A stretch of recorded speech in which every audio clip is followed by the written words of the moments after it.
Excuse me, dear colleagues, I suggest that maybe we go back to the program with the first stations of the afternoon. So it's not easy just after lunch, but you're going to see it's going to be really, really interesting.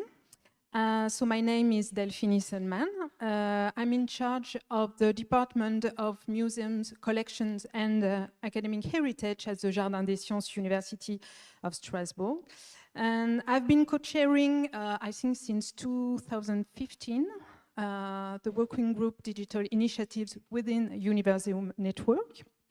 And since last year, I'm also the coordinator of an Erasmus Plus project called Teaching with Objects, and you are going to hear a bit about this project in a few minutes, because it's involving several partners from Universeum as well. And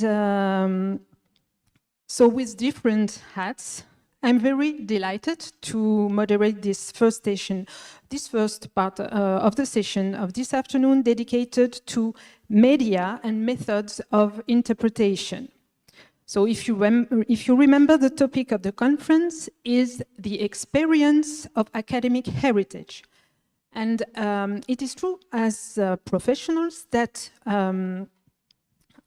we are involved in the design of this experience in many ways. This can be storytelling, the design of exhibitions, of courses with media, social media, which plays an increasing role in our practices toward different kinds of audiences, with an effectiveness that we try more and more to evaluate. So the first part of the session will focus on this question through three presentations, 15 minutes each. So we will try to keep the time. And I will start with the first presentation, introducing my colleagues from the Ghent University Museum. For those who attend the conference, the Universeum conference last year, we were lucky to discover this new institution in our landscape, really inspiring. And so the first presentation will be given by Thibaut Heymans from the Ghent University Museum. So Thibaut is a student mastering in educational studies at the GUM. He did an internship at the Ghent University Museum where he researched the critical thinking of visiting students. And he will talk on behalf of two other colleagues from GUM. So Annelies Lust, who is responsible for education at the Ghent University Museum, and Marianne Doom, the director of the museum. So the title of this first talk is Critical Thinking at GUM for 9th to 12th grade students. So Thibaut, I leave you the floor.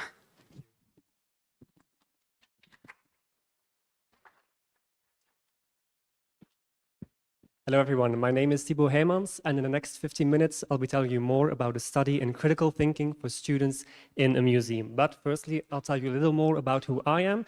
As I said, my name is Thibaut. A few years ago I obtained my teacher's degree in mathematics and physics, and after that I started a Master of Science in Educational Studies, and just this week I graduate as an educational scientist. I got my grades in like 2 hours, so thank you. A few months ago, I completed an internship at Ghent University at GUM in Belgium, wherein I conducted a research for approximately 3 months, and after that, I've had the opportunity to work at a museum as a guide. Now, GUM is a recent museum. We only exist since 2020, and we welcome a wide range of visitors. 40% of them are between the ages of 15 and 25 years old. In my research, I focus on teenagers between the ages of 15 and 18 years old. Why? For this focus group, we have developed an educational program that consists out of 3 themed tours: Impact, Limit and Doubt, a workshop called Atelier, and a tour matching with our temporary exhibition. Aside from these tours, we also have developed an educational program consisting out of additional tools and teaching packages that teachers can use in their own classroom to introduce their students to GUM and to prepare their visit. We try to make sure that these teaching packages core in the school curriculum by using some educational targets and to make the visit more relevant and more interesting for schools to come by. In our mission statement, we wrote out that we want to promote critical citizenship, also for these age groups. Above that, we offer professional training to our guides to try to achieve this critical citizenship by using certain didactical skills. However, we had a problem. We had no way of confirming whether or not we were achieving in this critical citizenship. And that was the goal for my research, and as well to try to detect certain influencing factors that might have an impact on this critical thinking. Now, before we started collecting data and analyzing data, we wrote out a theoretical framework where we posed several questions. What's the origin of critical thinking? How do theorists define it? To what other concepts can it be linked? Importantly, how do we assess critical thinking, and what challenges does that bring? So we wrote out a theoretical framework, and I won't go into all the details, but I'll give you a brief overview of what we found. Critical thinking is a dual concept. It consists out of both attitudes and skills. So, as a critical thinker, you need to have the attitude to want to think critically and the skill to be able to do that. Furthermore, you could state that you can be a critical thinker in general, meaning that you don't necessarily need any background knowledge about the topics you're discussing. On the other hand, you could also state that you do need some familiarity with the domain you're talking about. Theorists don't agree upon this, which makes conceptualizing and measuring critical thinking a challenge at times. You could also link it to metacognition, which is a higher order thinking about thinking in a sort of reflective way, and creative thinking, which is often seen as the opposite of critical thinking, but in truth, they have more in common than you would think. Based on our literature review, we defined a few possible influencing factors for critical thinking during a museum tour. The use of interaction, the use of educational materials. Of course, the museum objects are the main materials, but here we mean additional tools that you can use. The age of the students, conceptualized as the grade they were in, and the perception of students. So how did they evaluate their experience of the museum tour and the visit? You may have noticed critical thinking is a complex concept, so the assessment of it is also complex. It comes with certain challenges and recommendations. I won't go deeper into all of them because they're quite statistic, but I want to show you that we are aware of this and we took them into account before collecting and analyzing data. So after all of this, our data collection started, and during 1 month, we assessed 222 students divided over 18 school groups, welcomed by 12 different guides. Each student filled in an online questionnaire. This was our assessment, our measurement instrument right before, and then again after the tour, so in a pre-post test format. And what we wanted to check was the difference in the results before and after, because we considered that their growth in critical thinking. We used RStudio, which is a statistics program, to analyze this data. First, we checked whether or not the results differed significantly, and then we checked the influence of the other factors, so interaction, educational materials, etc. Now, I'll briefly go over the results. We found in our first conclusion that the results did differ significantly. This is an indicator that our students did become better critical thinkers. Can we say that they are better critical thinkers? No. One of the recommendations was a cautious interpretation, so we can't say that, but it's a nice and positive indicator of their critical thinking skills. In our second analysis, we checked the influence of the other factors, and we found positive results. So that means interaction and educational materials work, they deliver better results. The age of the students also mattered, so older students did better than younger students, and their perception mattered as well. So students who enjoyed the tours often had better results.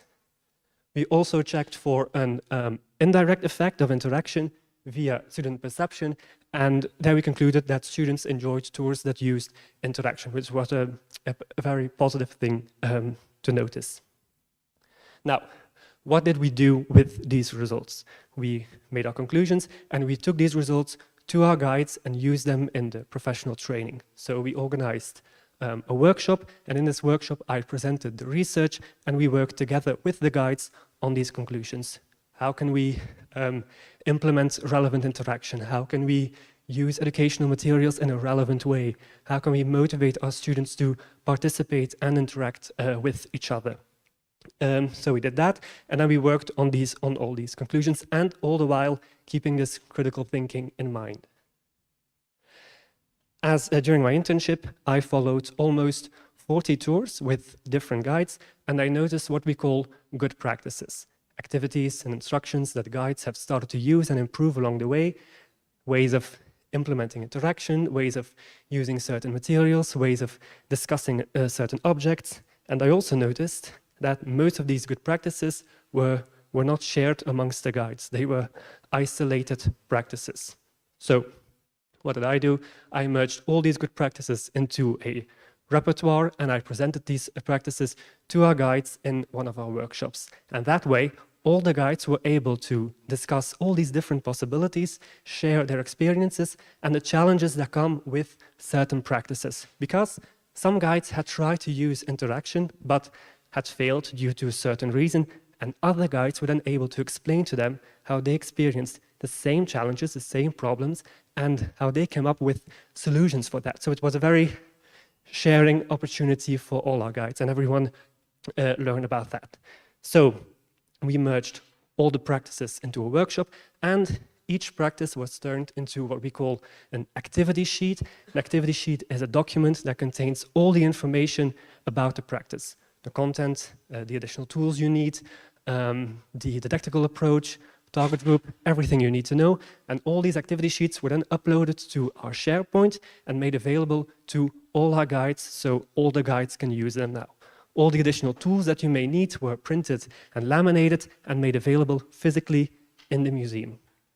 As a guide, I use these tools in every one of my tours, and I noticed that other guides are using them as well. So it's nice to see, and it's for us a way to urge our guides into innovating their practice, trying something new, and for us as a museum to install some form of professional development for our guides.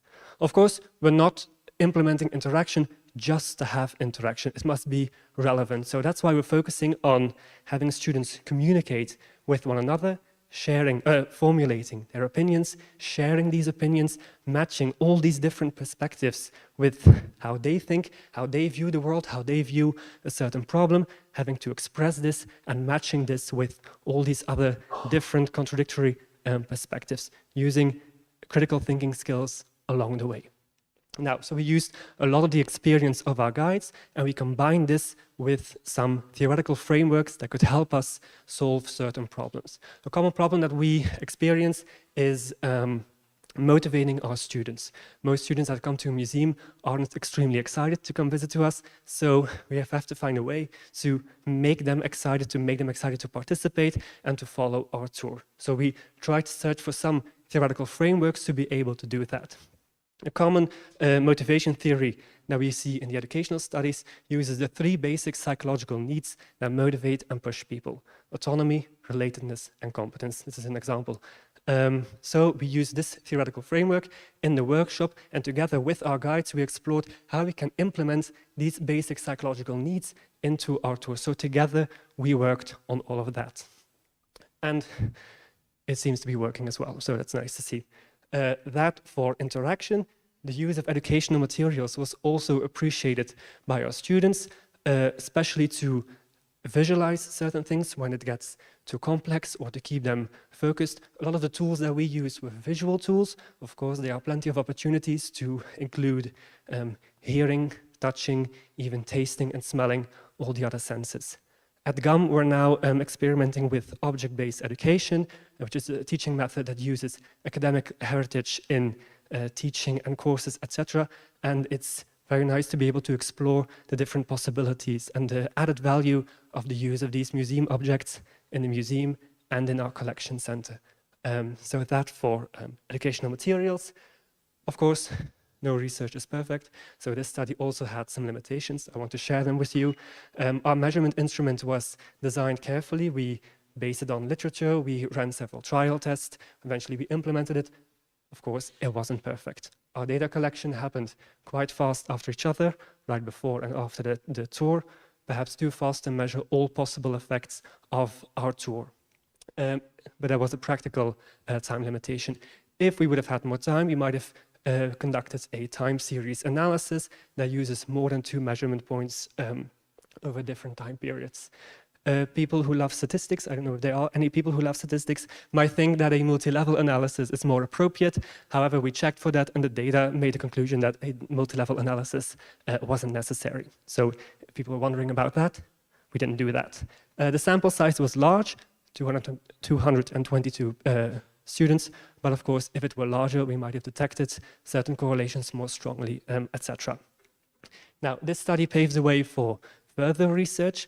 Focusing on interaction, we need more research in conceptualizing good and relevant interactions that are effective.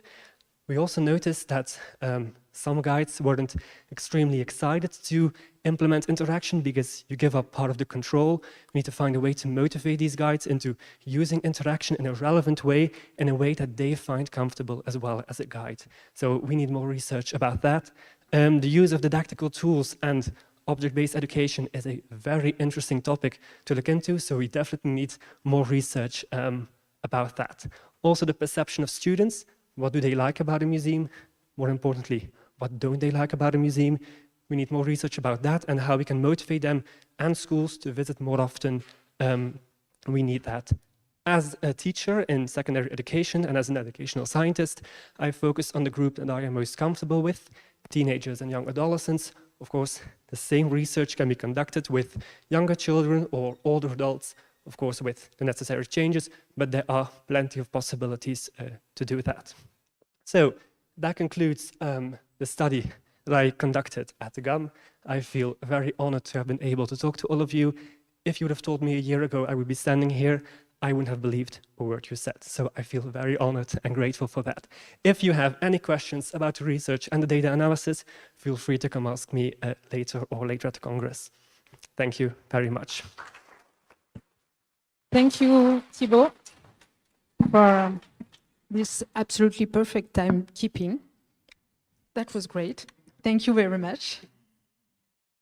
And now we move to the second presentation, and I welcome my two dear colleagues, Jill Dekrop-Ernst, who is researcher at the Think That Talks Foundation in the Netherlands, and Monica Zagallo, also researcher at the University of Padua, and they are both involved in the project Teaching with Objects.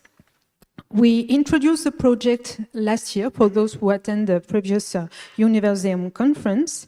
And here the idea is, after 1 year of research, to share with you the first results of this very nice adventure that we have together. Ladies, I leave you the floor.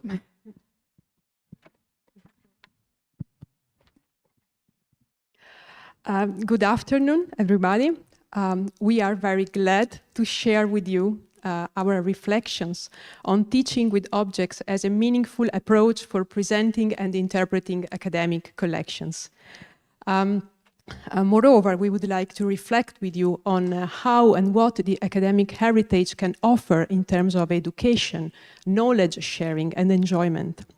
This research has been conducted in the context of an Erasmus Plus project, Teaching with Objects, involving the University of Padua, I belong to, the University of Strasbourg, the University of Berlin, Think That Talk Foundation, the Dutch Foundation for Academic Heritage, and the Ghent University Museum.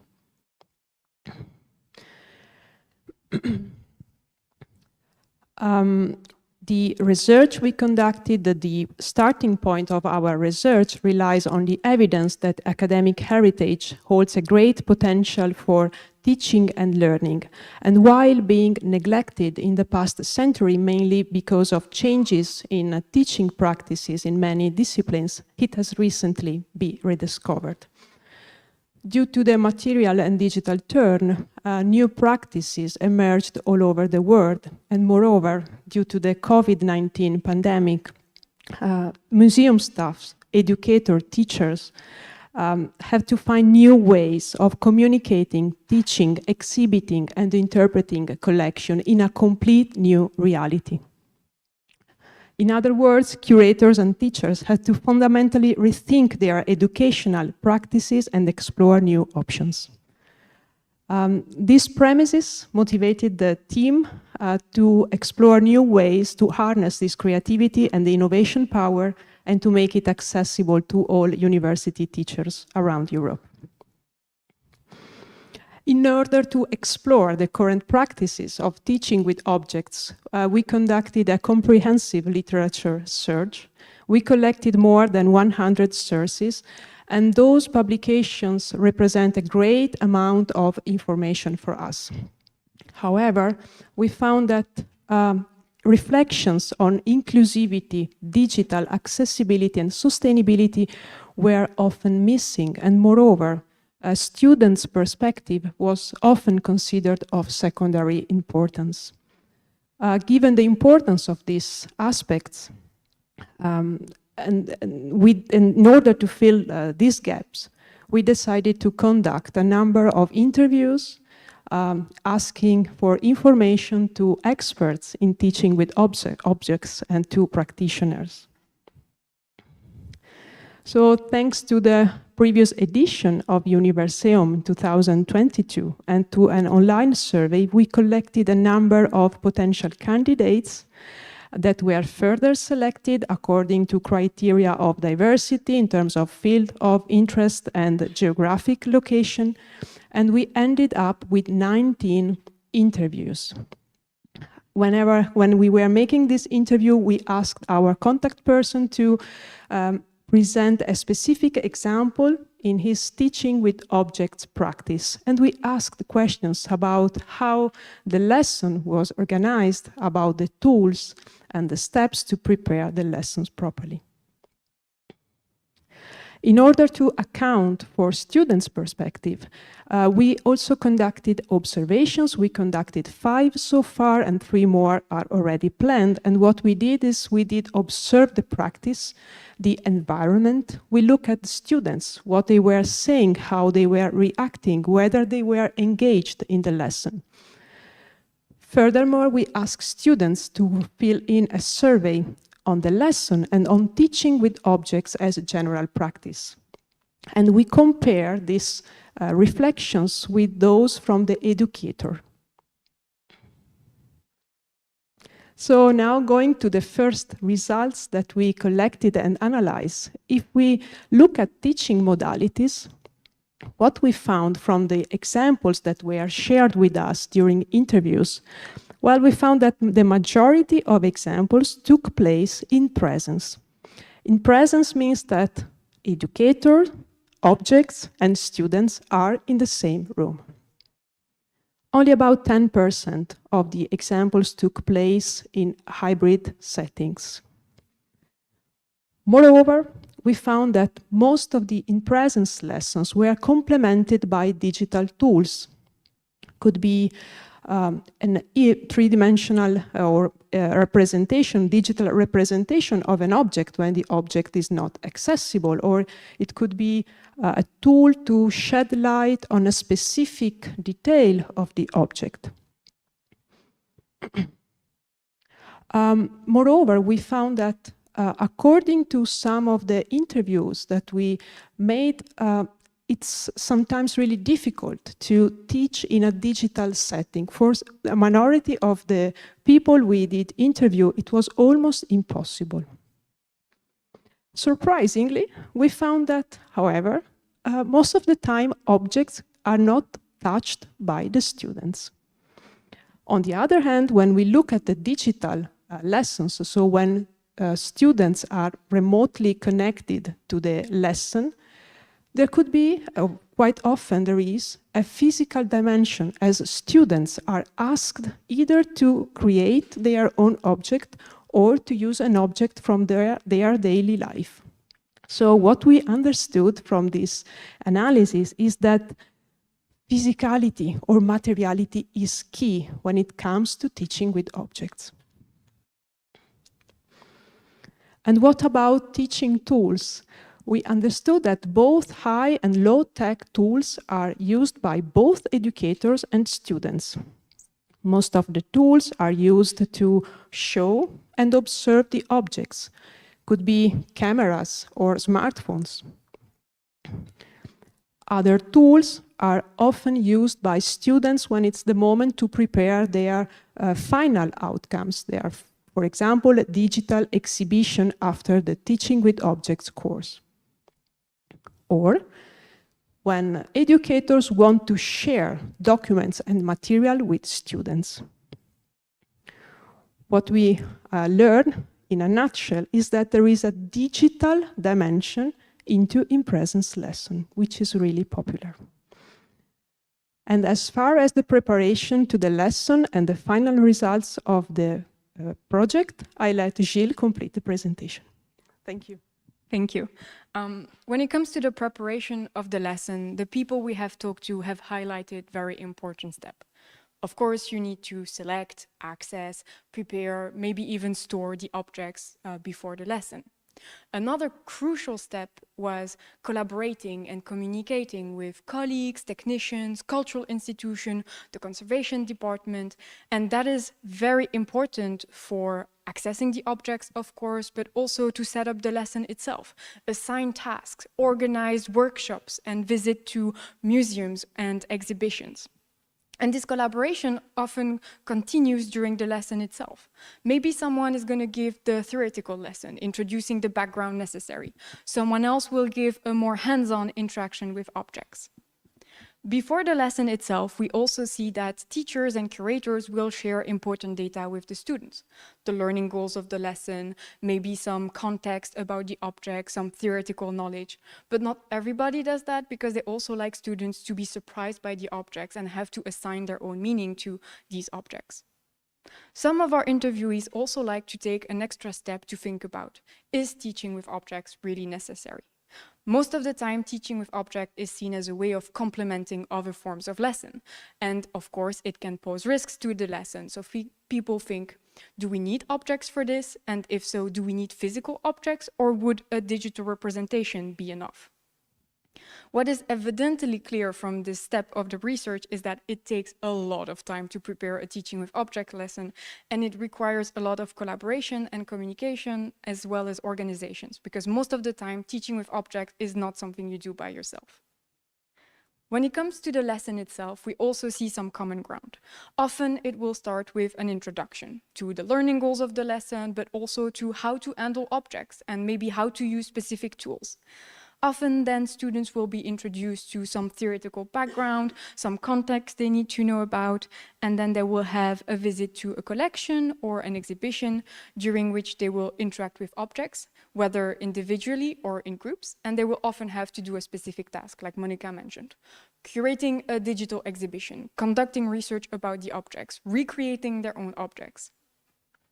They will then have a discussion about what they did, what were their findings, and then they will finalize this output. So the digital exhibition, the object they're recreating, maybe they have to write a research report, and then this might be evaluated.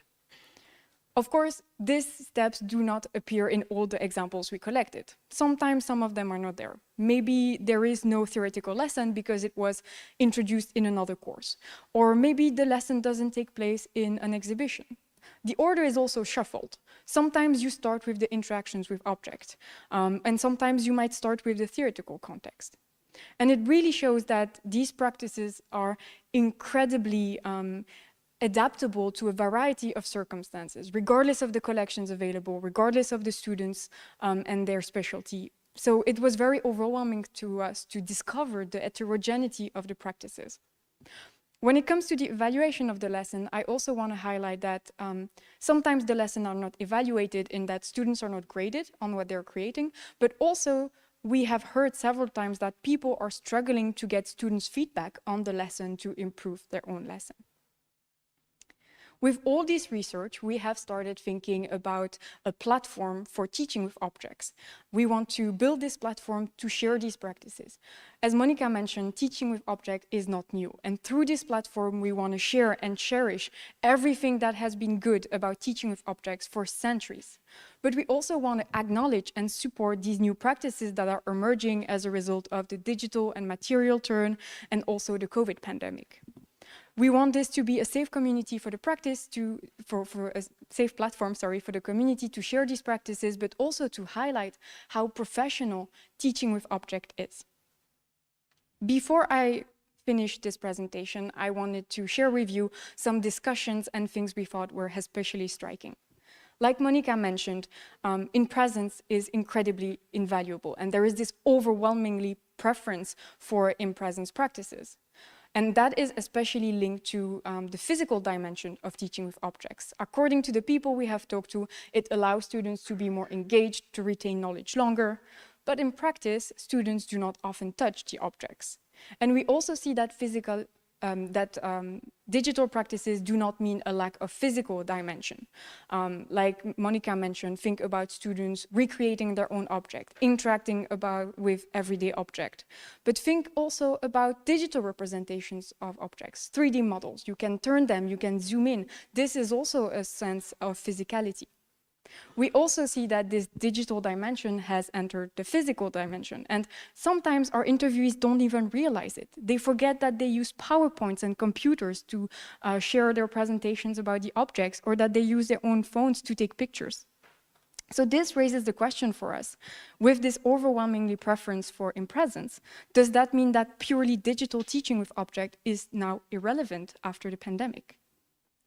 Another very important topic is, of course, inclusivity. Objects hold incredible potential for inclusive teaching and learning. It adapts to different learning styles. It allows to address difficult or sensitive topics in a way which is less harsh, but also students can generate their own meaning based on their positions, their experiences, their own culture. But in practice, it is not really implemented. Often when we talk to people, they say, I want to make my practice more inclusive, but I don't know where to start. I don't want to assume anything. Or we are told, well, inclusivity is not relevant. So how can we make teaching with objects more inclusive? Where do we start? Like Monica mentioned, teaching with object is, of course, centering around students. We teach for the students, and when it comes to teaching with objects, students are so central because it is a student-centered approach. But when we talk to people, they are struggling to get students' feedback. Sometimes students don't answer the survey, and evaluating students' perspective by just looking at their reaction during a lesson can be a little bit tricky. So how can we get student voice? How can we establish a better communication between students and teachers and curators in order to improve our teaching?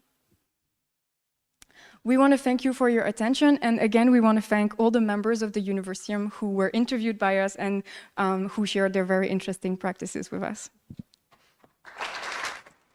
Thank you very much.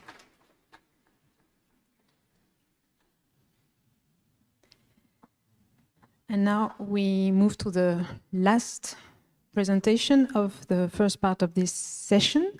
And I welcome my dear friend Marlène Mouliou. Should I really introduce you? Because I think that everybody knows you. But still. So Marlène is assistant professor of museology, and she's working at the National and Cappadocian University of Athens. And then And she's going to present you a very interesting project, and it is called ECPA Stories. And it's a digital platform about the history of the National and Cappadocian University of Athens and its academic heritage and the assessment of this initiative. So, Marlène, I give you the word. Thank you very much. Thank you all for being here this afternoon. I have been very inspired by the two previous presentations, and I think there are lots of strands that connect to my own work. My struggle will be the time, because I prepared a lot of material to share with you, so bear with me. And if I don't have the time to complete everything, I think the discussion will give us some opportunity to focus more on this project and on what I did with it. I'll go very quickly. The National and Cappadocian University of Athens is the oldest university in Greece and in the Balkans and in the Eastern Mediterranean. So we are already 186 years old. with a lot of heritage, museums and academic and architectural heritage. In fact, some of you have been in Athens some years ago, in 2015. We had the Universeum meeting there, and there is a publication based on our proceedings and our discussions, and a collection of presentations of all the museums of the University of Athens in this book, Turning Inside Out.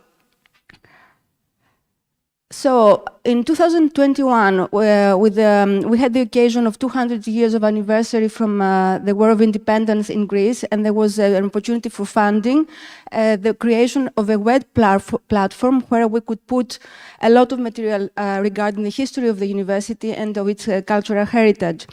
It's a unique opportunity. We don't get this every day. And the money was not a lot, but it was more than enough to do a bigger project than what the academic museums can do usually. So we worked very, very meticulously about this project. I will explain to you how in a moment. But the good result is that a year ago, almost some months ago, we were awarded the Gold Prize for the category of Document and Management and Workflow Award for this project in this national competition that we didn't know about, but the computer organization with whom we collaborate to create the platform made an application, and we won the prize. So you see this nice moment over there. So success stories are always welcomed, but what do we do with this success? How can we learn more from them? Just a step before the web platform, just to tell you that in 2017-18, we had already made a trial to create a bigger exhibition that would connect all the museum collections under the same roof, even for temporary exhibition purposes. And this is just some photographs from the exhibition we co-organized with the Hellenic Parliament in the premises of the Hellenic Parliament to celebrate 180 years of life of the university and its cultural heritage. So when we got the money to create the project, we created a team of professors, not many, 3 of us, a historian of art, and myself as a museologist, all from the same faculty, the director of the History Museum of Athens, the director of the Historical Archives, 2 curators, and the PhD student who were the main group working with the the company that was the developer of the project, to bring everything together. I have to say that it was the first time that more than 1,000 documents were digitized in order to be part of this platform. It was a very interesting experience for us, and also all the multi-layered collaborations we built. When we finish a project, then we have to think, okay, now it's done. What is the next step? How can we sustain it? Or how we can learn from its making? How can the students benefit from this, and all the academic community? We had a lot of key values to create this project. I will not go in detail on that, but just to give you a hint through the name of the project, EECPA Stories. ECPA is the acronym for the University of Athens in Greek. We wanted the multiplicity, the plurality of voices, the plurality of approaches to be the baseline for this project. I'll navigate you very quickly through this platform just to be a bit familiar with what we created. The permanent, as we say, exhibition is about the history of the university, composed under 8 different themes, from the establishment to the student movements to university and great history to the history of art at the university, and many more. So a lot of documents went through these collections. Another section of the website of this platform is the timeline. It's a very interactive timeline that goes from the beginning of the 18th and 19th century to today. Every bullet that you see in this screen has a document or more documents, so it's a date that is very important for the university. We created also a special experience navigating the buildings and the museums and all the architectural heritage of the university through the city, because we call the university is a city within the city. So we wanted to have this also locative experience for our users. Also, of course, to focus on the cultural heritage. It was the first time that we had the opportunity to put a lot of information about our 19 museums under the same umbrella.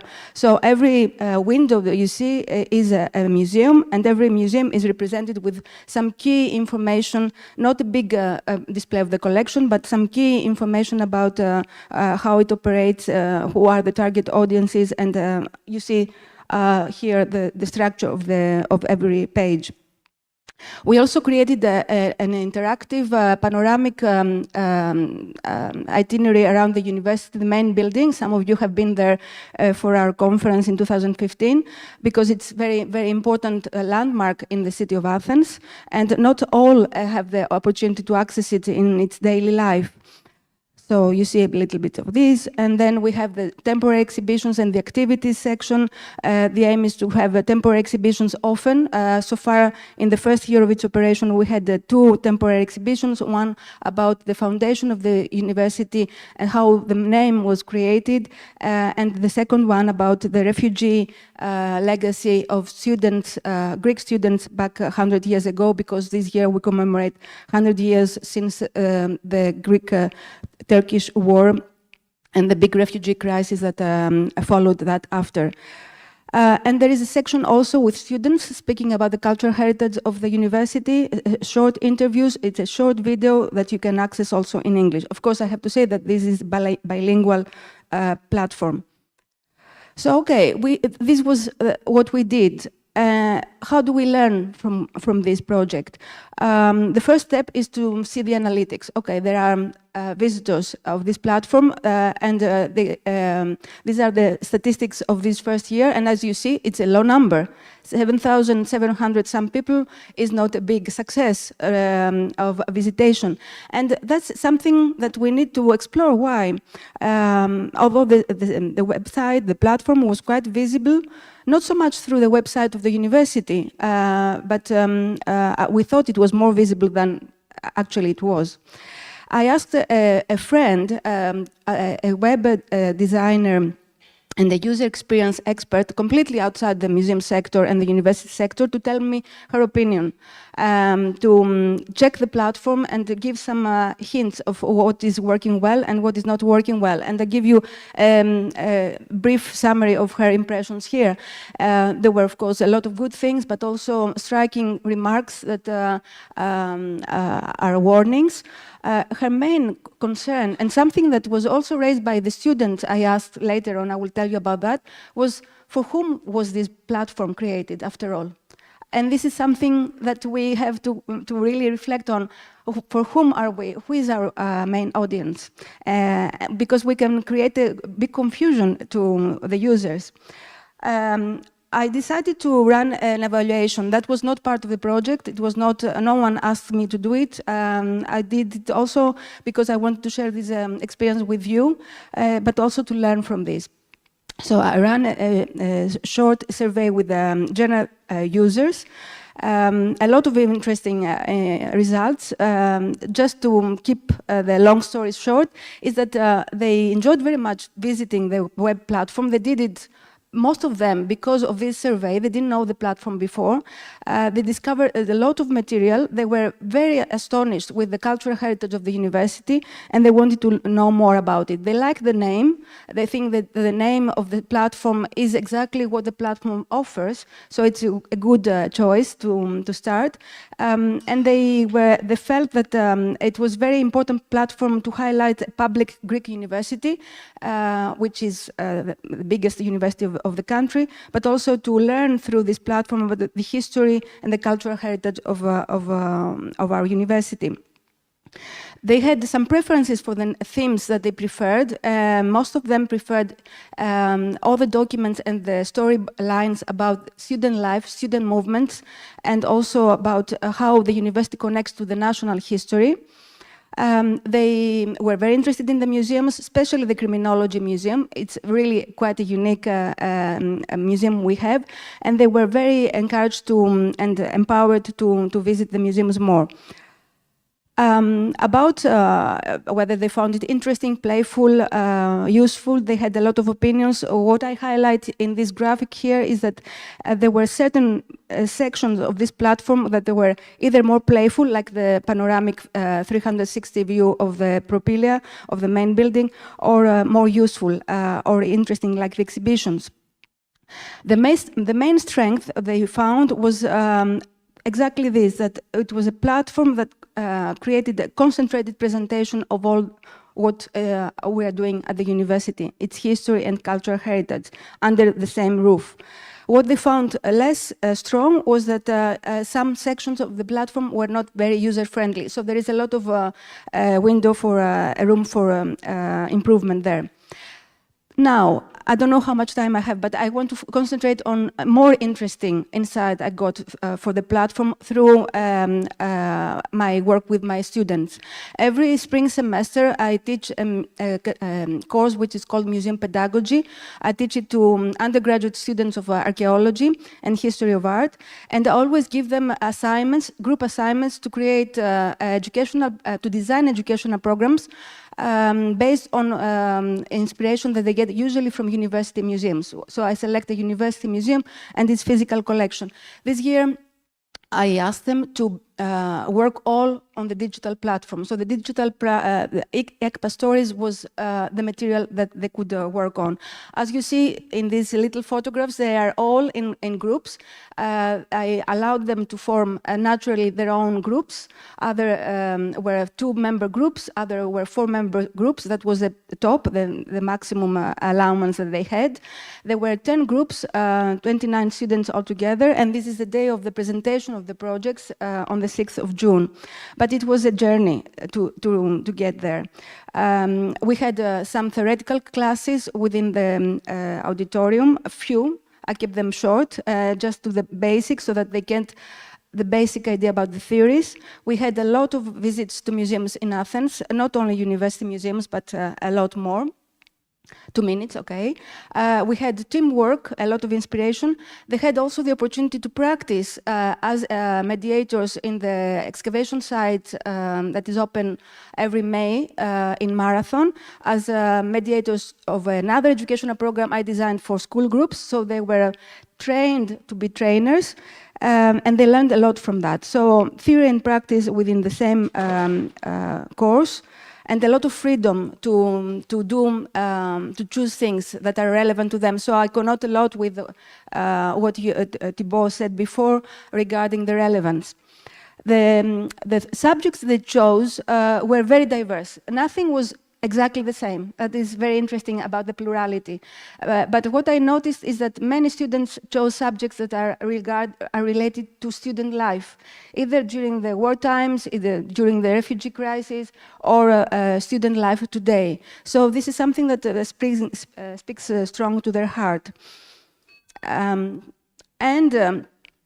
not going to give you details about the very meticulous evaluation I did with them. It was almost a 40-question questionnaire, and they answered all of them, well, with some extra motivation, I have to say. But they gave me, no, I gave them good incentive to answer because I needed their answers, and their answers were really excellent for this assignment and for this assessment. I will go quickly to the conclusions. Some of the observations were very similar to the general public. I have to say that this is interesting to see how they bridge these differences. If they were the designers of new exhibitions, most of them said that they would like to create exhibitions about student life. So again, it's something that speaks strong to their heart. Or women at the university, or talk about differences at the university. Again, richness of the diversity of the archives, that was a strong point.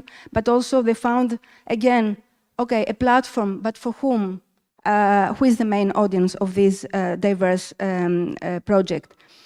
To end, I think a digital project on academic heritage is not completed when it goes online. It never completes there. It is exactly when it begins.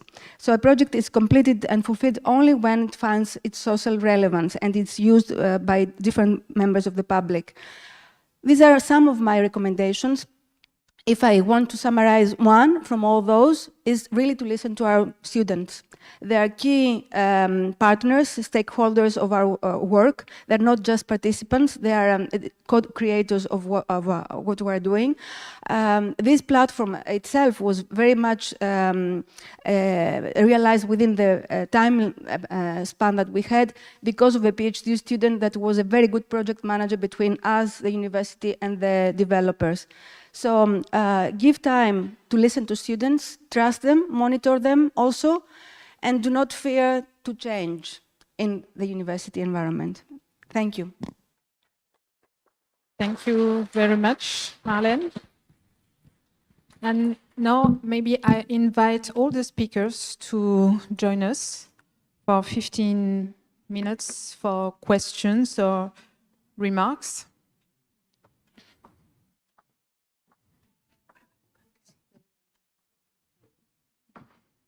Silke.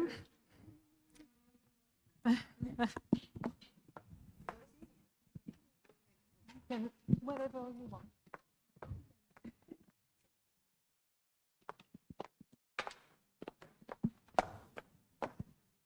Thank you. Thank you very much.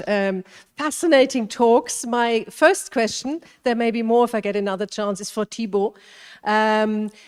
The guides, because that's what I'm thinking about a lot at the moment. I'm particularly fascinated by the interaction with the guides and their interaction with the visitors, particularly students. So who are your guides?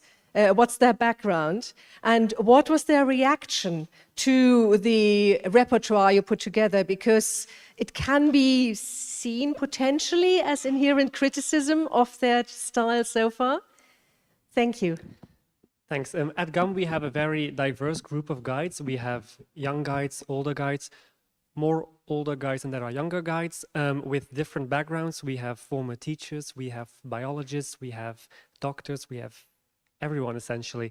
And the thing about the good practices and sharing those with the guides is these are their own good practices. So I didn't invent them myself, but I took what I saw from them and I used this in this workshop. So some of the guides recognized their own good practice from, oh, that's what I did in my tour. So they were happy to see that represented, and other guides were able to learn about that. And of course, there's always some friction or resistance if you experience that as criticism.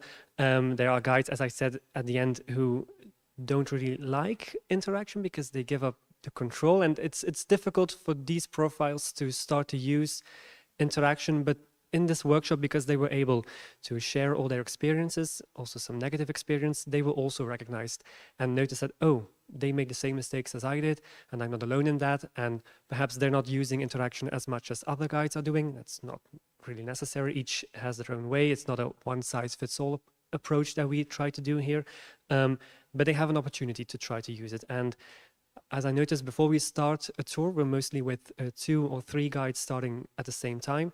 We get the chance to talk with each other right before it, and then again right after. And we're also able to share our experiences then. And then they tell me, oh, no, I don't like to do that kind of interaction or this type of activity. And then I say, oh, it's okay. And I do it that way. And I try to be aware of this and that. And then, oh, okay, that's interesting. And then they still do try something new. But it's about trying and just not giving up. So that's important. Thanks.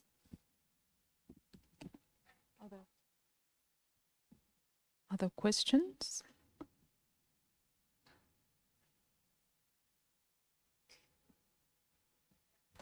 Sorry. That was tricky and embarrassing. I have a question. Oy, that was even more embarrassing. I have a question for Marlene. I noticed, if I'm not wrong, that section dealing with the city within the city was a very popular topic. Is there a connection, you think, between the people interested in the history of the university and the history, or the people interested in the history of the city? Are they basically the same people? Is there a connection between those two? Thank you very much. This was actually a theme we brought forward also in the temporary exhibition before the web platform, and we noticed by creating a kind of a design of this map of the presence of the university within the city, how big, how large is this presence in the city, and how unknown. Because many people, even our students, sometimes do not know where the buildings of the university are. And I don't mean the main buildings, I mean all this heritage, all these different kinds of public buildings that exist in the city. We also wanted to create, to play with the word, because in Greek, the campus is called Panepistimiopoli. It's the university city. So we wanted to play with this concept. We have a city that is spread within the city, and also to use the map, because we are so much familiar with using the maps every day, Google Maps, and they're very, very useful and practical. So we wanted to have this alternative tool to navigate through this history, not only through thematic units that are more typical knowledge-based structures, or through the timeline that was, of course, very useful as well, but to have time, space, and historical concepts all under the same umbrella. This part of the platform still needs a lot of development. It's, I think, where we have a lot of room for improvement. But already is widely used, and I think it's also very, very useful for other target groups. One target group that I have in mind to approach is our foreign students, our Erasmus students, because they come to the city. We have more and more foreign students, and they're lost in this big capital. So to have a map, and also a historical map and a storytelling platform, is very important also for them.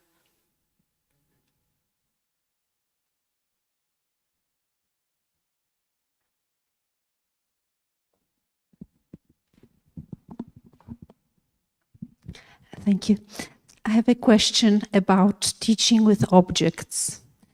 When you think about the primary Wunderkammer, it was designed for someone who was the owner of a castle and his friends, his family, yes? And my question is, when you introduce teaching with objects, what's the number of visitors? Does it influence the quality of such teaching? Thank you.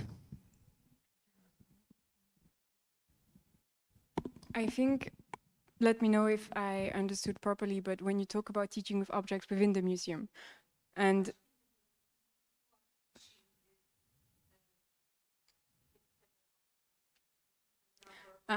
yeah.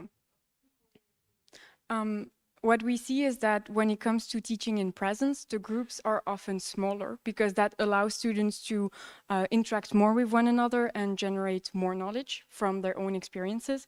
When we talk about digital and hybrid, then it allows for bigger groups and to adapt also to people who are not necessarily the typical audience of the museum. So I think of course, with smaller groups, according to the people we have talked to, it is easier, but bigger groups are much more manageable online. So both are very valid options, which both have their own additional value, challenges. I think, do you want to add anything, Monica? No, absolutely. Simply that, of course, digital has the advantage to be open to many people compared to in presence. So according to the audience you want to reach, then you might, decide. But for in presence, normally it's quite a small group of people.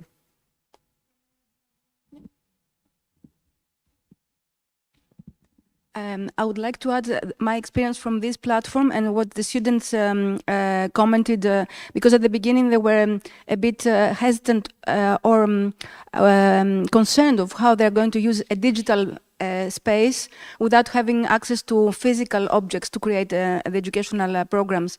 Then they discovered, of course, that there were all these documents that could be enlarged. The photographs is very important to create a very interactive environment for the photographs, the images of the objects to be really big zoom in, zoom out, see the details, really feel a multisensorial approach to the objects online. And of course, as my colleague said, it's so much more flexible to work with digital material because the group assignments can be done anytime during the week. They can act, being together or separately, working together. It's an important asset.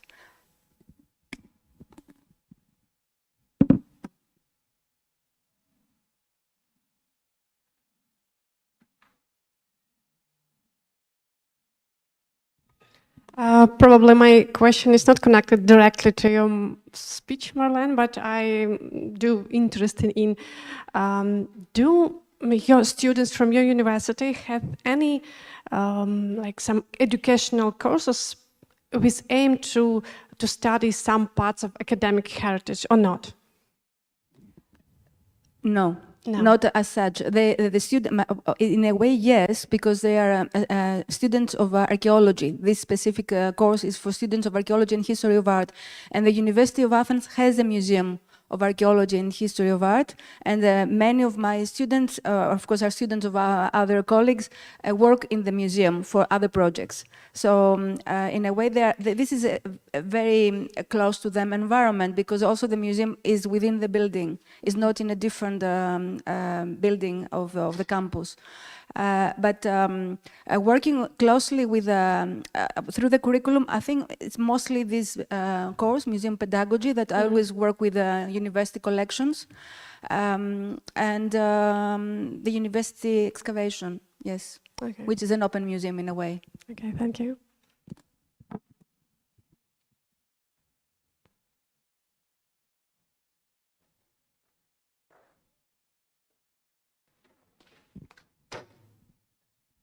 Continuing the question before, so the most of the students were from your own department, or did you try to reach students from physics, mathematics?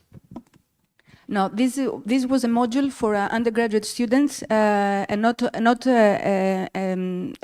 compulsory one. It was a module that students have the possibility to choose among many, but is within a cluster of courses that we offer on pedagogy, because we want to educate our students on pedagogy, not only on museum pedagogy, but generally. So many students choose this because they are interested in getting these credits, but also they are it's complementary to other museum studies modules that I offer alone in this field in the department. So many of the students that followed this course were in other courses as well of museology. Okay, the questionnaire. No, okay, there were two different questionnaires. One was open to the public, of course, to students as well, and that was anonymous. I don't know who answered it, perhaps some students, but not many from the age group I could see. And the other questionnaire was only a reflection questionnaire for the students who completed this course. Yes, and it was very much with open-ended open questions, not close-ended questions. Some were similar, were same, but yeah. It was also a questionnaire that it was not only aiming to evaluate the website, the platform, but also a reflective tool of our learning process in the course.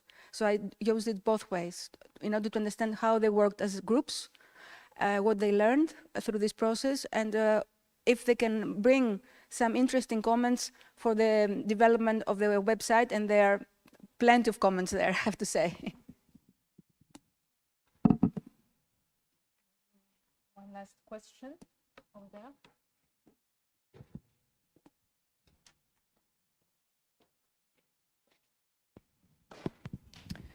I have a question about teaching with objects, about the group you interviewed, how diverse it was, were there big or small institutions, what objects they collect and work with, how diverse the group was. Well, when we did interview people, we have very different situations. Some of them were working in relevant big institutions, some other in small museums, some have collections on archaeology, some other on maths instruments. There could be history of physics collection and artistic artifacts. So we have a high heterogeneity of fields of interest, and that was the reason why, and Gilles was telling this before, at the beginning it was a little bit overwhelming to realize so many differences in the answer that we collected, and it was a little bit difficult to find a way to analyze them. So that's the reason why we try to create categories and to find common partners between the different scenarios, the different contents that we collected. Maybe Gilles, you want to add something? Yes. Today we're talking about academic heritage, but in the research we're also trying to account for other kinds of objects, because these practices can also be interesting for academic heritage. And for instance, one of the people we interviewed, they have their own collection, and each object in this collection is tied to their own history. So I think it's also very interesting to see all these practices.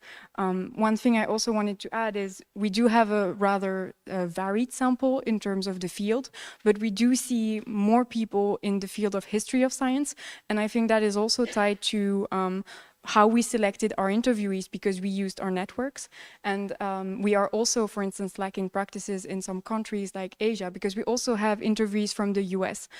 So I think for further research, this could be also very interesting to inspire our practices and see what we can learn from them.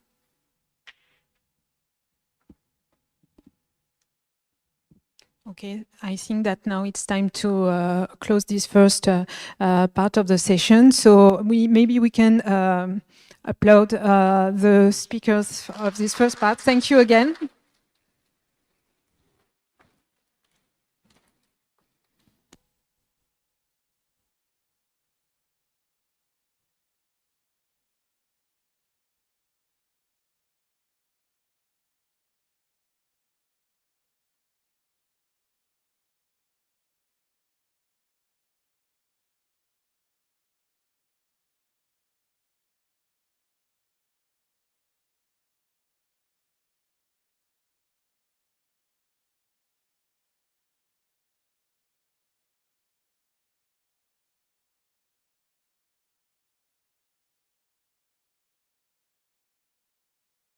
Oh, is it okay? Yeah.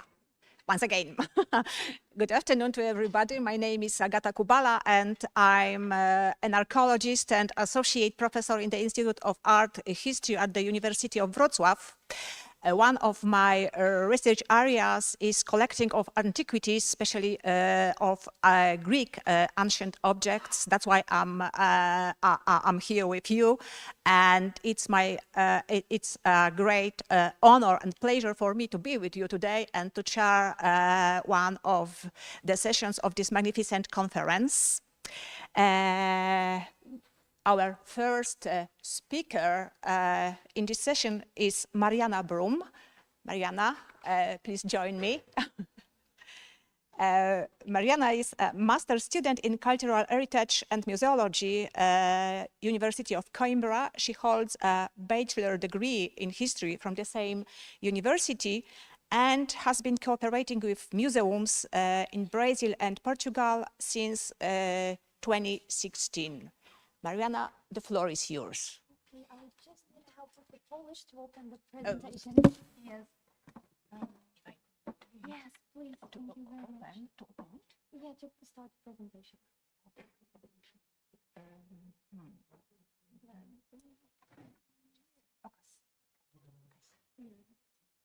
Pokaż slajdów, przycisnęłam, teraz od początku.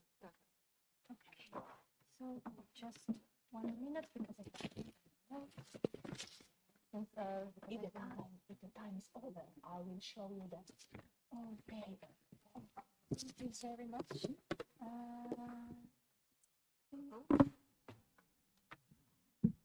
Okay.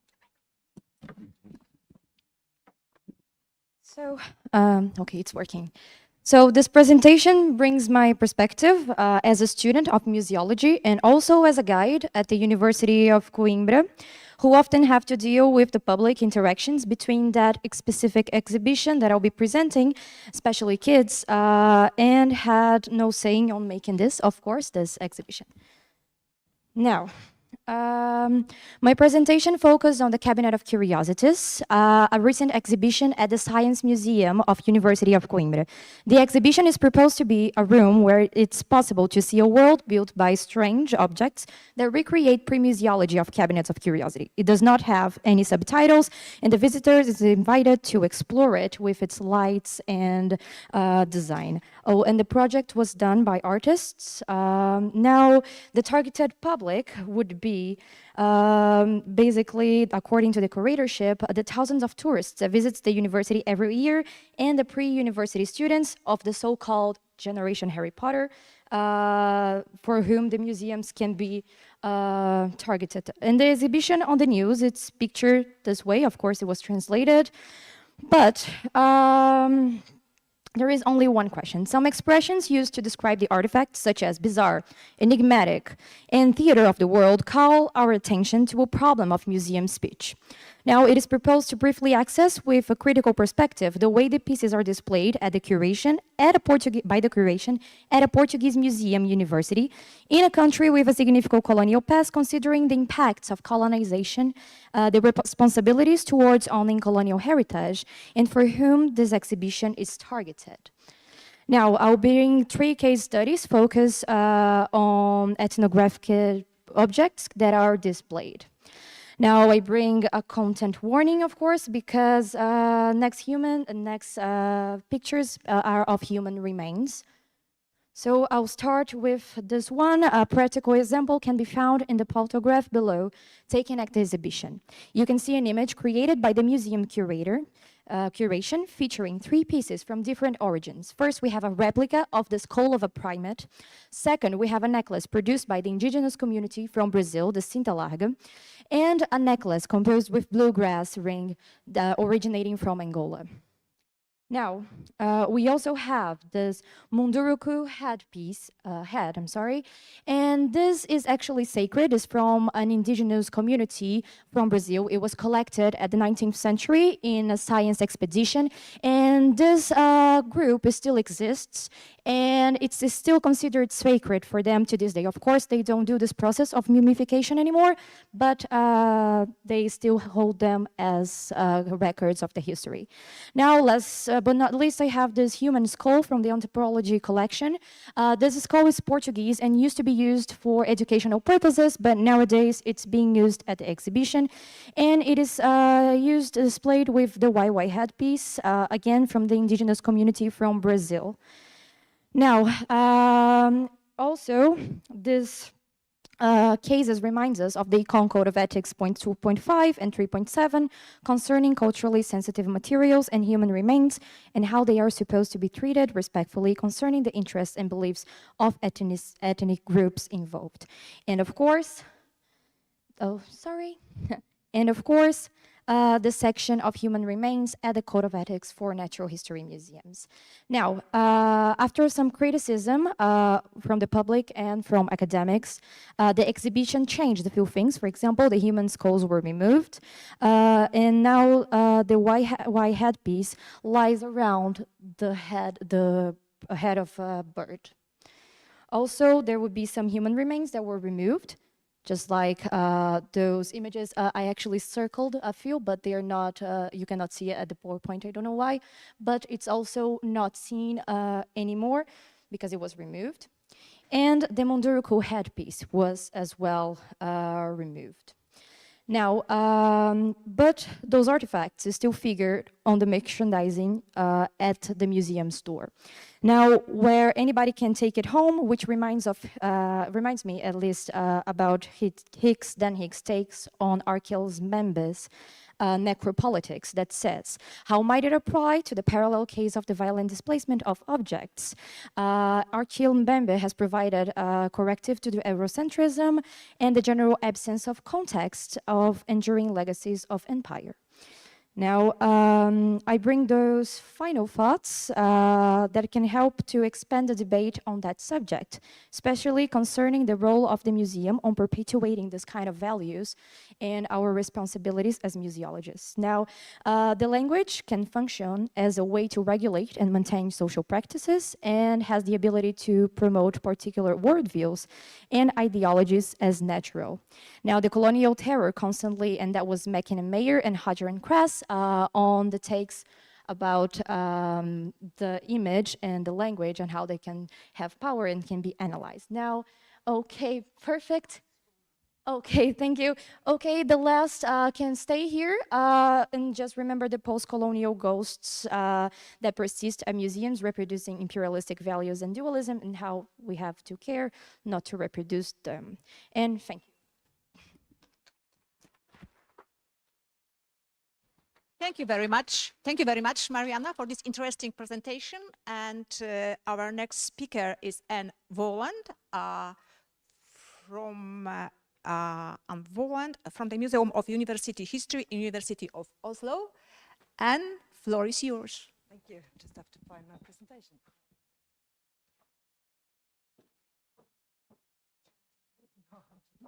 Wrong glasses.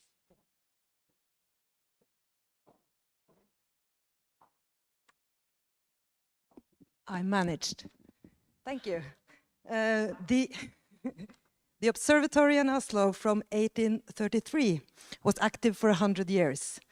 And in 2012, we opened a museum exhibition in the scientific wing, as you see here. And the Faculty of Mathematics and Natural Sciences started an educational program for school classes, where they combined tours in the scientific wing with experiments in the adjoining classrooms. When we rigged the building for this with a small budget, we had many plans for optimizing the use of the antiquarian scientific wing. All our plans were digital. Some of the elements we have longed for are a hologram from the ceiling, a touch screen, the sound of a pendulum clock ticking, and the use of a portable projector. Years went by and nothing happened. But last year, the school project got external funding to make a new teaching program.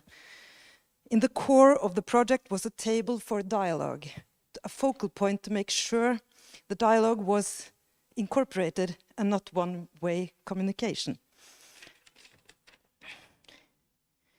They invited us at the museum to develop the plan together so that teaching and museum tours would fit together. We decided that the program would be about magnetism, since the research in the observatory mainly has been about Earth magnetism. A lot of ideas for digitizing the rooms were up in the air. It was a catch-up effect after all these years.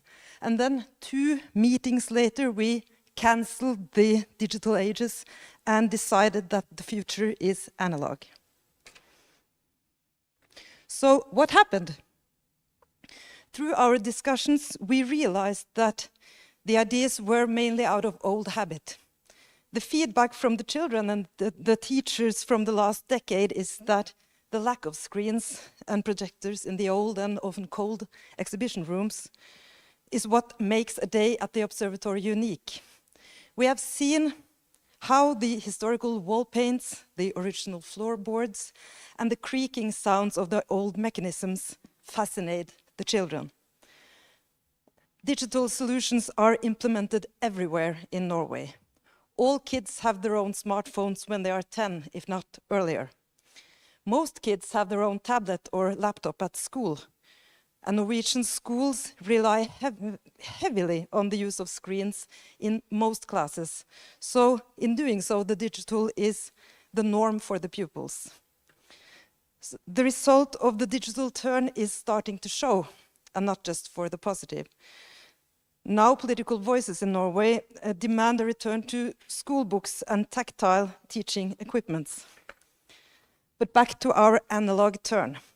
We decided to make a representation of a magnetic experiment in the old entrance hall, as you see here. The observations went on for 90 years as part of a global network set up by Carl Friedrich Gauss.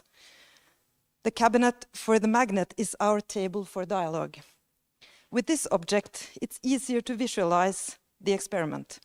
The cabinet also works as a table where a group can handle objects. The children will be handling an original copy of a scientific book from 1819, where the research started.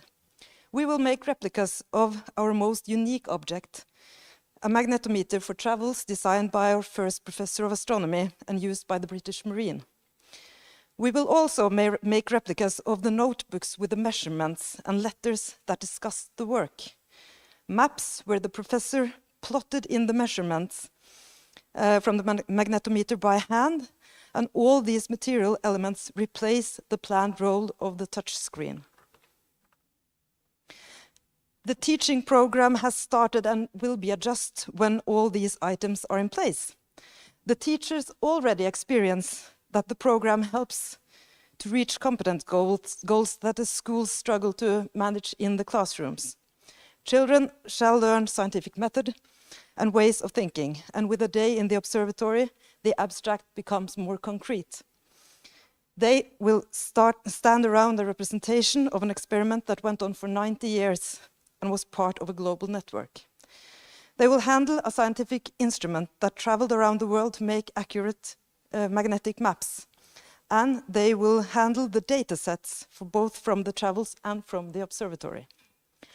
Our hope is that the history of science, that discussing history of science with the children on location and with the possibility to interact with some objects is a good way of teaching them how science explains nature through models, both in history, today, and in the future. Thank you.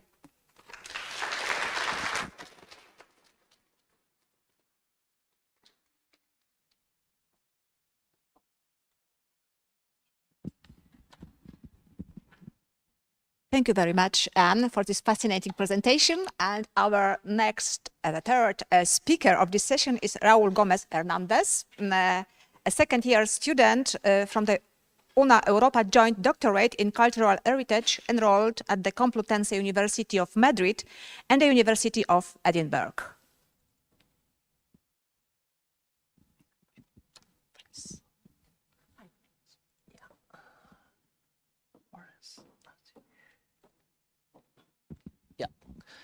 Okay. Hello, everyone. What I'm going to explain is one of the case studies of my PhD. It's about the Medal at Madrid archive, and it's a participatory design practice that I did this year. So mostly my thesis is focused on analyze the perception of university students at Complutense University of Madrid and the University of Edinburgh about museums, collections, and archives, and learning about their interaction with cultural heritage, how they engage with these materials, and how we can use new technologies for engaging in the different projects.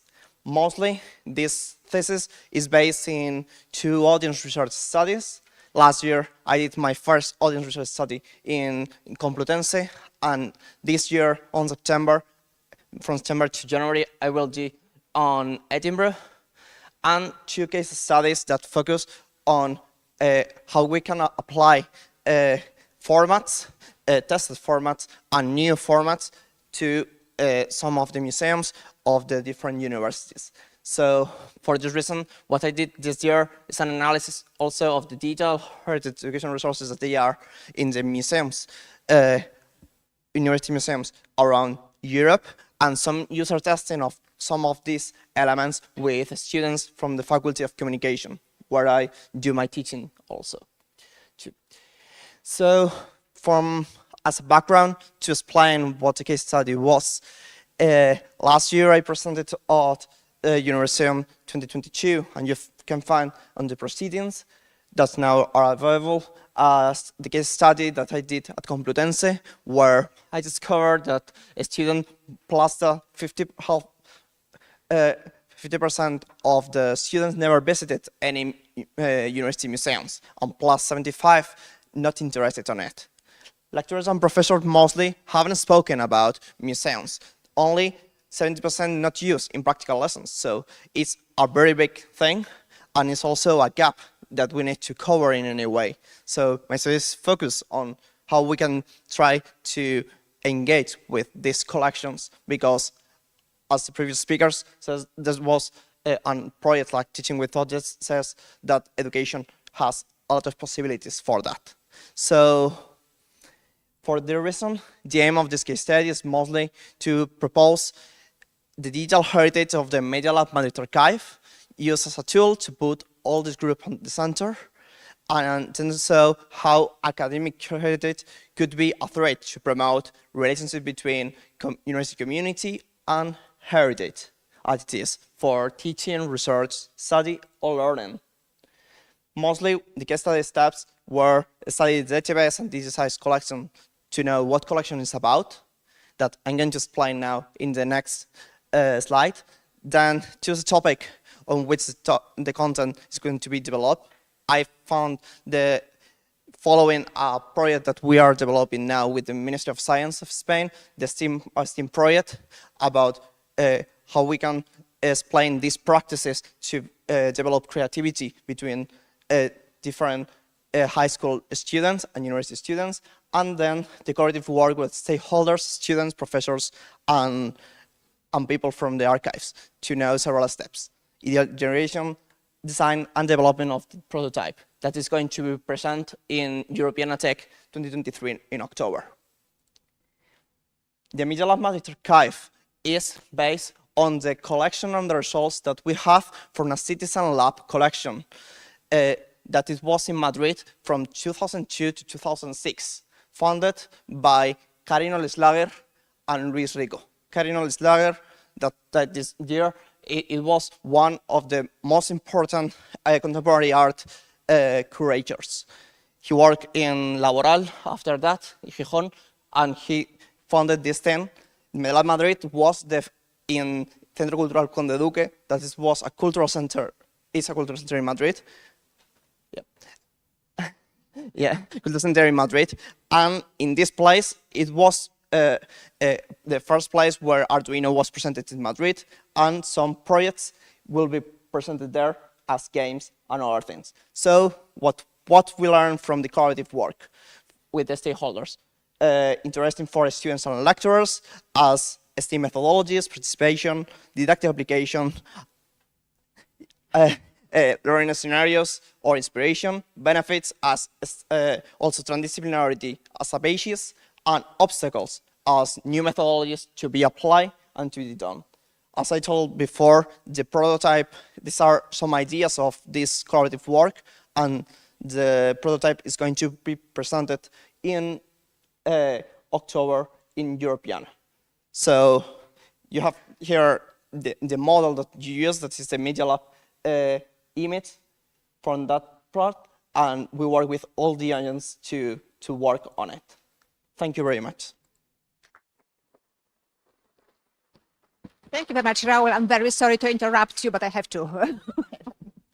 And our last speakers in this session are Stavros Vlizos, an associate professor in the Department of Archives, Library Studies and Museology of the Ionian University and director of the Museum Collections of the Ionian University, and Maria Tsuka, curator at the Museum Collections of the Ionian University and a postgraduate student on exhibition curating at the University of Ioannina. Stavros, the floor is yours. Thank you. So since it's the last announcement, you can lie back, have your siesta, no stress, no time. Okay. So back to reality. Sorry for this, but I have to run. So the idea, excuse me, here. The idea for the creation of the Ionian University Museum emerged through a process of time and fermentation. In 2015, the students of museology of the Ionian University formed the museology team under my supervision, which had as a core objective to establish partnerships with museum organizations in Corfu city in order to organize events and educational activities in their museum spaces. Moreover, the existence of academic collections, like the collection of typography, And the proposals addressed to the team for the care of museum collections, like the School Museum of Corfu, highlighted the need for an even more organized intervention in cultural heritage management issues from the side of the Ionian University. In this way, in 2019, the university incorporated in its operation the institution of the museum under the name Ionian University Museum Collections. The museum so far includes the following collections: typography, history of school and education, and digital culture and arts.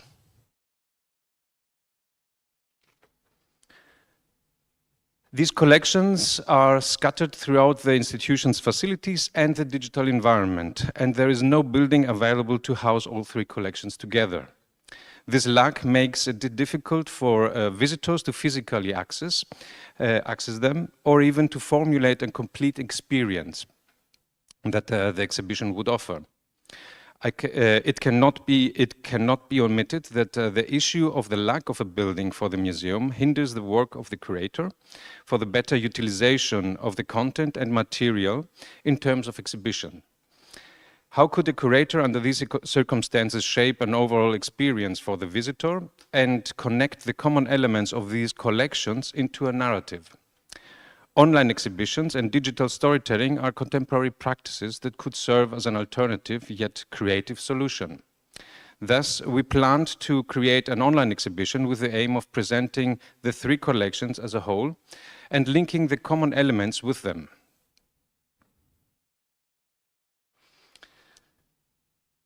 The following thematic sections form the basis for the creation of our online exhibition: local history, typography, education, letters and arts. Through this multi-thematic approach, which focuses on linking the interpretations of the museum objects of the three different collections in order to create narratives, 10 specific issues are presented. The online exhibition is to take the form of a digital book, which visitors to our website will be able to browse through. The book will consist of 10 different stories, which will present the objects of the three collections, together with multimedia, text, and interactivity. Each collection will be a separate chapter in the book. Each story will be presented in a video format, in which different digital media are combined, and the script will be heard audibly. For the composition of the individual narratives, we designed the following methodology. We synthesize specific elements from existing research with the aim of creating a new methodology that will serve the needs of our own collections and at the same time be sustainable based on our own financial and technological capabilities. So how do we create the digital narratives to be used in an online exhibition? Step one is the definition of the conceptual framework. It concerns the broader context in which the exhibition and each narrative will be conceptually and practically embedded. The next step is to relate the central theme to the selection of the most relevant museum objects to be presented in the narrative. Step two concerns the choice of the digital media.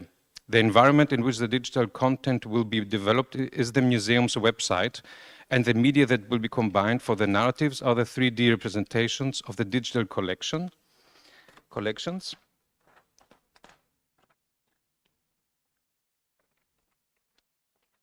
Here, yeah. Augmented reality, audio rendering of the scenario, the use of digital archival and photographic material, and a chatbot with depository of possible questions and answers. Last step, writing a narrative script. For the writing of the narrative script, we will follow the language structure of narration of personal experiences described by William Labov with the following main points: summary, orientation, complicated action, analysis, evaluation, and coda.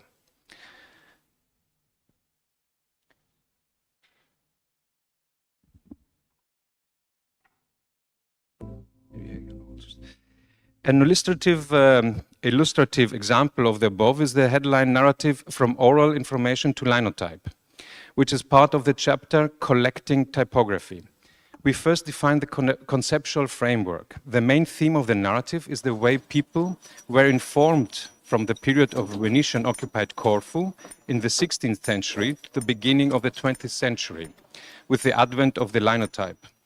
The exhibits of the collections we have chosen for this narrative are two 3D representations of virtual reality from the digital culture and art collection, and the linotype machine from the printing collection.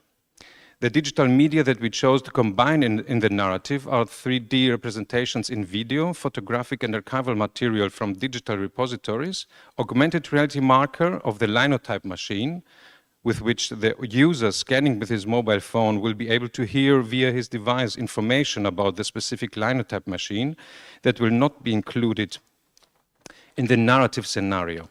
Finally, a chatbot throughout the book so that the user can, the user can chat with it, ask for additional information, interact with the exhibition. So the writing of the narrative script will include the following sequence: Venetian rule, French rule, British rule, late 19th to 20th century. And yeah, as you can see here, and we end with this here. The same is also true for our museum. It is not restricted to a particular space and exhibits, but is spread in the society as an idea that is synonymous to improving the quality of life. With the proposed digital story, our museum exists beyond the building, in the hubs of the social interaction, in the digital environment, in the stories it has to tell, and in the ideas of its people. Thank you. Thank you very much, Stavros.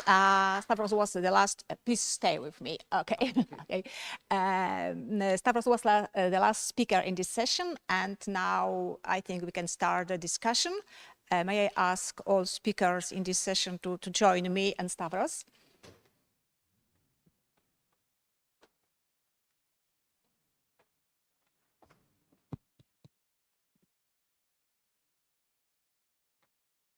So, are there any questions to one of the speakers? Yes, please.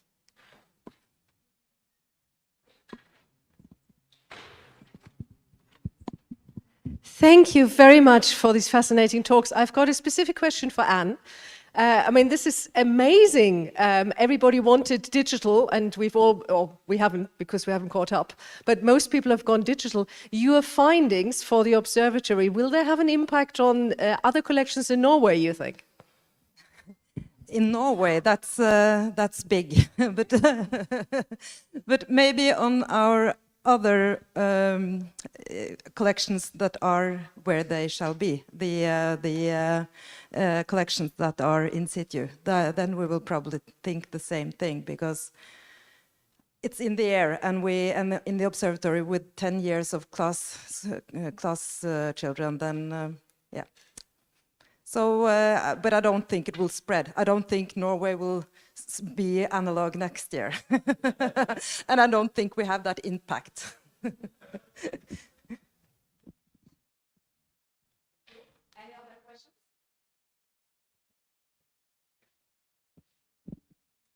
I have a question. Okay. Question? Yeah. So, I have a question for Mariana. I was very fascinated by the exhibition and your talk, and maybe I couldn't concentrate, so maybe you told us, but I wonder how it was possible that all these objects were exhibited in the first place. That's a great question for which I have no answer for. I can say that as far as I know, I was not involved in the process in any way, because as you can see, I'm a student, and but I don't know. I know that there were warns and there was people that would talk about it, but as far as I'm concerned, nothing went forward. But that's very hard. That's a very difficult topic in Portugal, especially because it's a country with a very strong colonizing background. And at the 1950s, during the Portuguese new state, when Portugal was in crisis, and one of the ways that the government found to get people's, to distract people from the problems and from the hunger, was to appeal for national symbols and for the national pride. And this was so well done that even nowadays, this is so attached to Portuguese national identity that people don't think about, in general, people don't think about this as a problem. They think of this, those objects, most of the times as a motive of pride, you know, because University of Coimbra specifically was the only one at the whole Portuguese empire until 1911, which means, and not because there would be no attempts of creating universities at colonial background, but it was forbidden to create universities in colonies, which means that the whole, and due to the Illuminism and all of those collections, this is actually seen as, well, it's progress, how, look at us, how we are progressed. And this is kind of complicated because it's so into people's minds and their narratives that it's quite hard to make people see that it's not ideal, it's not fine. Thank you very much. And any other questions? I can see. So if there aren't, and yeah, another one.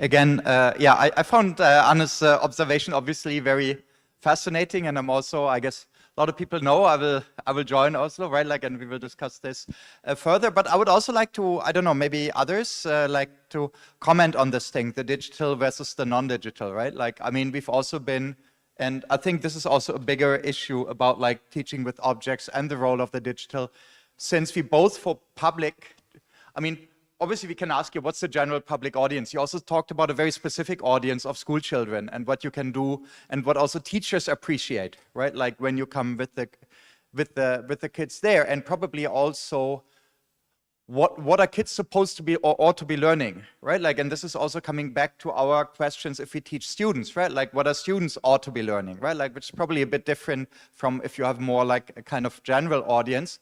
But what are the limits of a digital engagement? What are the, okay, we see a lot of chances, but what are also the limits of digital engagement, right? Like, and what is it that we can only transport with a physical engagement with the object, right? Okay, that was a big question. Yeah, no, but obviously, no, it's more like a research program or whatever, right? Like at this kind of juncture where we talk a lot about digital teaching and all this kind of stuff, but also see, okay, certain skills. And this would also be an observation for myself by teaching. Certain skills are just very difficult to teach or cannot be taught with digital means. I would say that. I would say that, right? And I think we need to discuss that. Yeah. If I can make it smaller and just talk about the observatory, then it's not just for school children, but of course we rig it for the school children, and then we adjust it for our museum tours. And I think the problem with the digital is that you don't know how people use it. But if they handle an object and stand around an object, and it's where the experiment went on, then you can force them to concentrate on what you're actually trying to engage them into doing. But if it's a touch screen, then you don't know where they will end up. And I think we know that by now.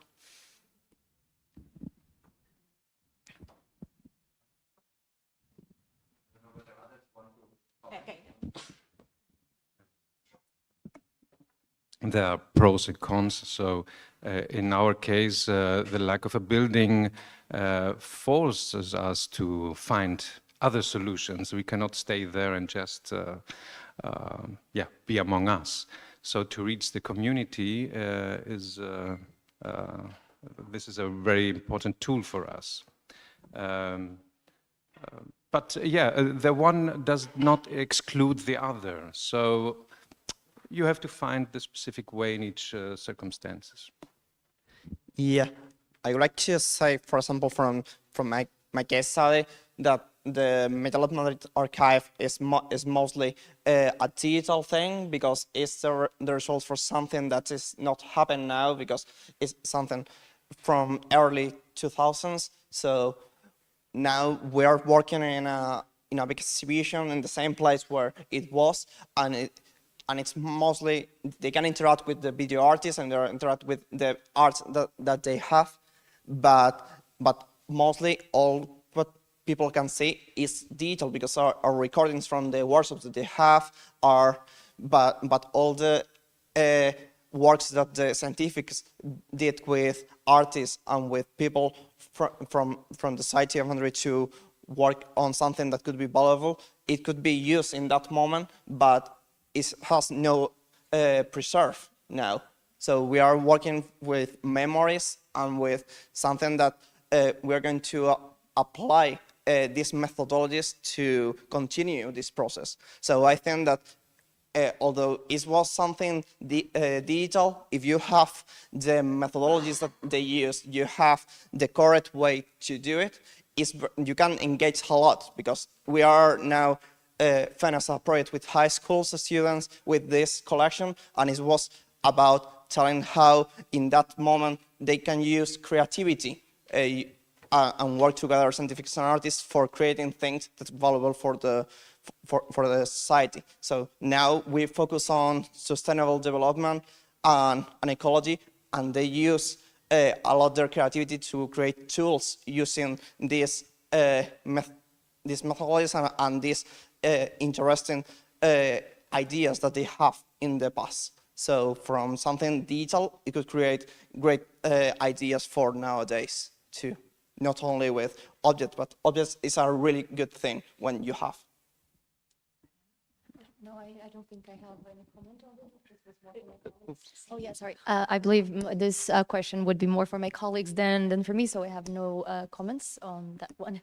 Thank you. Thank you. Any other questions? If there aren't any other questions, I think we can close the discussion. Once again, thank you very much to all speakers for their fascinating presentations. And